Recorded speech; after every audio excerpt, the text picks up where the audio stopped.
So hi my dear friends, this is Anshul Sharma. नमस्कार, सत श्री अकाल, आदाब। आज अपन स्टार्ट करने वाले हैं आईसीएसई क्लास 10 का करंट इलेक्ट्रिसिटी वाला चैप्टर, जो है अपना 8 चैप्टर। ओके, तो अपन सबसे पहले बात करेंगे करंट इलेक्ट्रिसिटी जो चैप्टर है उसमें बात करने वाले हैं करंट की, कि करंट होता क्या है। ठीक है, अपन करंट को ऐसे समझेंगे, देखो कोई भी चीज है जो बह रही है तो उसे हम बहती हुई किसी चीज को या किसी चीज के बहने को हम क्या बोलेंगे, करंट। जैसे हवा का बहना आपने सुना होगा, विंड करंट कहते हैं। दूसरा flow of water in ocean, तो ओशियन करंट के नाम से जाना जाता है। तो देखिए यहाँ पे किसी चीज के बहने की बात हो रही है, तो करंट को सिंपली अपन डिफाइन कर देंगे यहाँ लिख करके, करंट।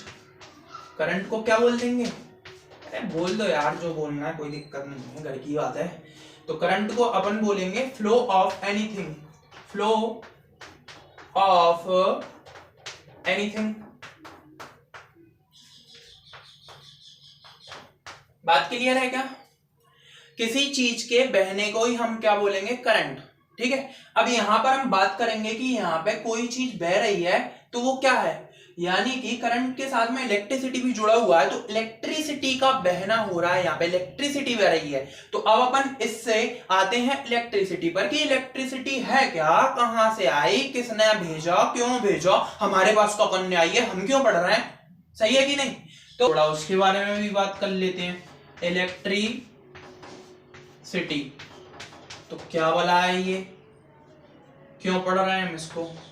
तो इलेक्ट्रिसिटी का आप इतना समझें कि दुनिया में जितने भी ऐसे सब्सटेंस हैं, ऐसे पदार्थ हैं, ऐसे मैटर हैं जिनके पास फ्री इलेक्ट्रॉन होता है, उसी इलेक्ट्रॉन का फ्लो होगा, उसी फ्लो की यहाँ पे हम बात कर रहे हैं। वो मैं आपको डिटेल में समझाता हूं कि फ्री इलेक्ट्रॉन क्या होता है, कैसे बहता है, सारी चीजें इस चैप्टर के अंदर हम पढ़ने वाले हैं। आप अभी इतना समझें कि electricity is related to free electron. तो मैं यहां लिख दे रहा हूं फ्री इलेक्ट्रॉन। बात क्लियर है, फ्री इलेक्ट्रॉन। ठीक है,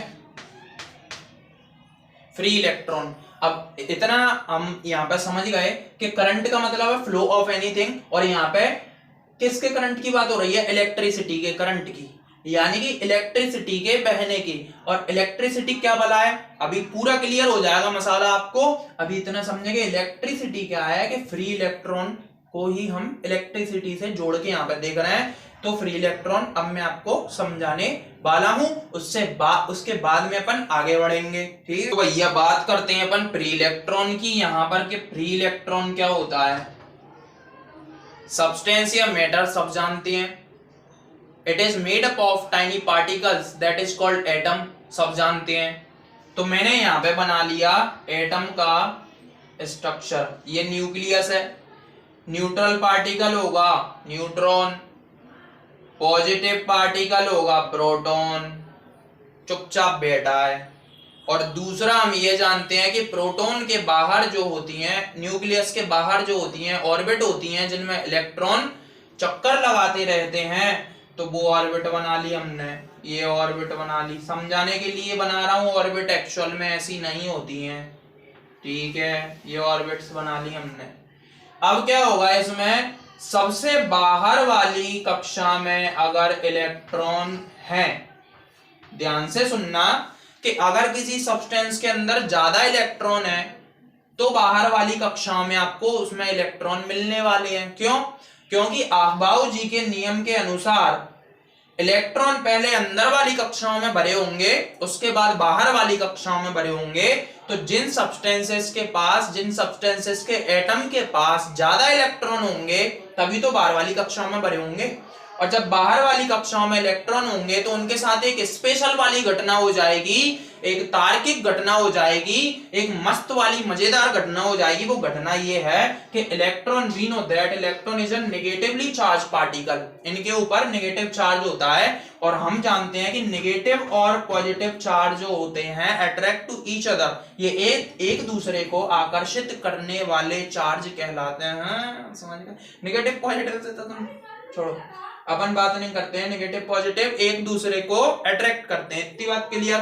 तो इलेक्ट्रॉन जो है प्रोटॉन से अट्रैक्ट होंगे। अब मान लीजिए कि ये जो डिस्टेंस है वो बहुत ज्यादा है यहाँ पर, क्यों? क्योंकि बाहर वाली कक्षाओं में जो इलेक्ट्रॉन है वो प्रोटॉन से बहुत दूरी पर हैं, यहाँ आप देख सकते हैं। तो ऐसे सब्सटेंस के बारे में हम बात करेंगे जिनकी बाह्यतम कक्षाओं में इलेक्ट्रॉन हो और उन्हें हम फ्री इलेक्ट्रॉन कहते हैं। फ्री देखो क्यों, क्योंकि यहाँ पर अट्रैक्शन फोर्स जो है कम हो जाएगा। आप एक लोहा लो, एक मैग्नेट लो, उनको पास रखो, अट्रैक्ट करेंगे एक दूसरे को, और दूर कर दो, जितना दूर करोगे उतना अट्रैक्शन कम हो जाएगा। हाँ, यही कहना चाह रहा हूं मैं, आप सही समझे हो।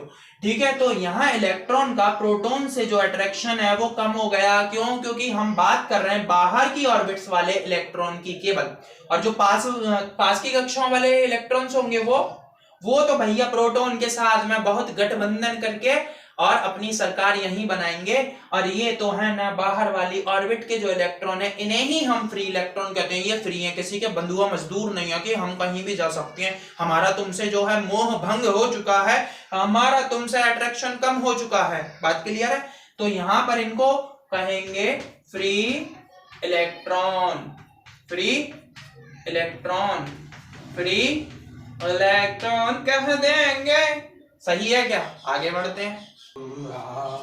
ठंड लग रही है मुझे, ठंड से बचाओ, जाओ जाओ जाओ कोई हीटर जला।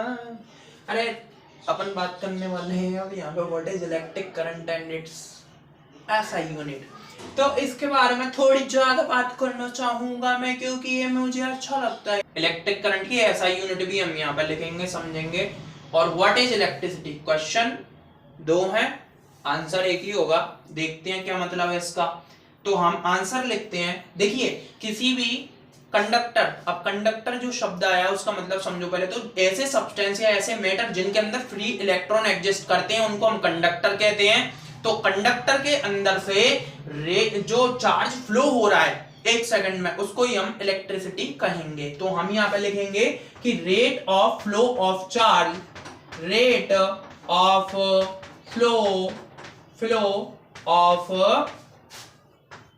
Charge, rate of flow of charge is called electric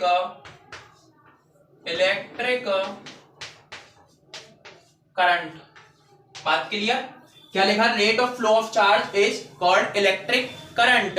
या फिर हम दूसरे शब्दों में लिख सकते हैं कि फ्लो ऑफ चार्ज, दूसरे शब्दों में हम लिख सकते हैं flow of charge, flow of charge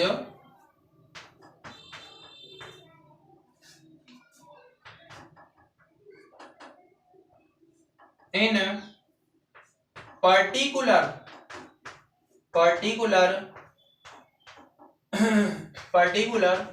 cross section, particular cross section of, यहां पे हम ऐसा भी लिख सकते हैं flow of charge from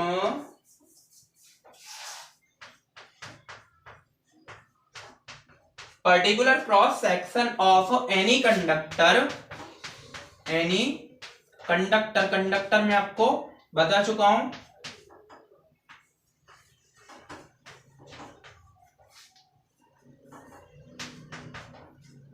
is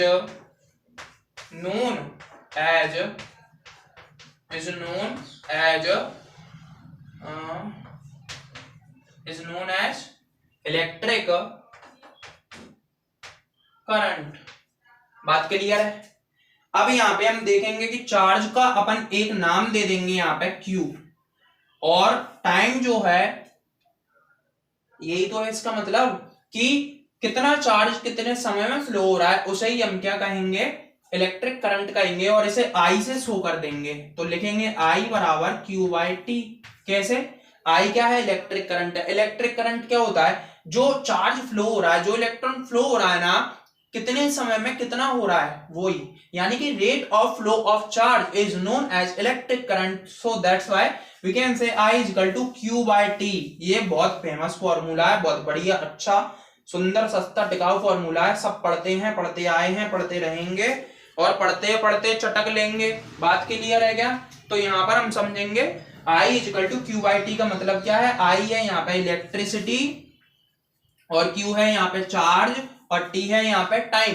ठीक है, अब देखेंगे SI यूनिट की बात करें तो Q क्या है? चार्ज है। जैसे शक्कर को हम किलो में, ग्राम में, मिलीग्राम में, क्विंटल में, टन में नाप सकते हैं, जैसे दूध एक लिक्विड है तो उसे लीटर में, मिलीलीटर में नाप सकते हैं, वैसे ही चार्ज को हम नापेंगे तो उसकी यूनिट होगी कूलाम्ब।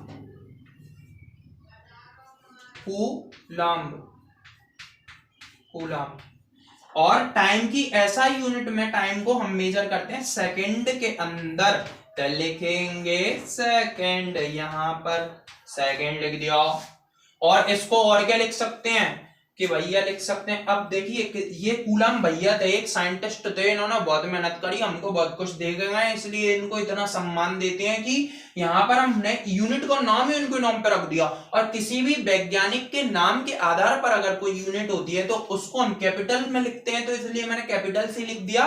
तो हम लिख सकते हैं कूलम सेकेंड, और इनवर्स भी लिख सकते हैं साथ में, और इसको एम्पियर भी कहते हैं। इसको पूरा मिला के क्या कहते हैं? एम्पियर। एम्पियर भी एक बहुत बड़े भैया थे हमारे, चाचा के लड़के नहीं, ताऊ के लड़के थे वो, आप सुनते नहीं हो, ठीक है, ताऊ जी के लड़के थे। और एम्पियर को हम ए से लिख के शो करते हैं।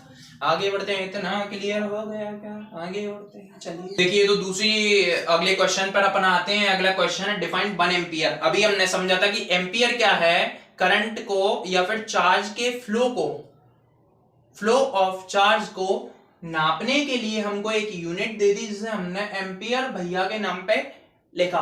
ठीक है, तो डिफाइन 1 एम्पियर, आपको बताना है कि 1 एम्पियर क्या है एक्चुअल में। ठीक है, तो मैंने लिखा है कि when 1 coulomb of charge passes through cross section of any conductor in unit time that is said to be as 1 ampere। ठीक है, यानी कहने का मतलब यह है कि अगर कोई कंडक्टर है अपने पास, ऐसा कंडक्टर वायर है हमारे पास ऐसा, तो इसके अंदर से 1 कूलम चार्ज जाए, ये चार्ज गया इधर, ये गया, ये गया और ये यहां आ गया, और ये चार्ज है, इसका अमाउंट जो है 1 कूलम है। और अगर ये 1 कूलम चार्ज इसमें 1 सेकेंड के लिए फ्लो हो, 1 सेकेंड के लिए, तो इसे हम कहेंगे that is known as 1 ampere.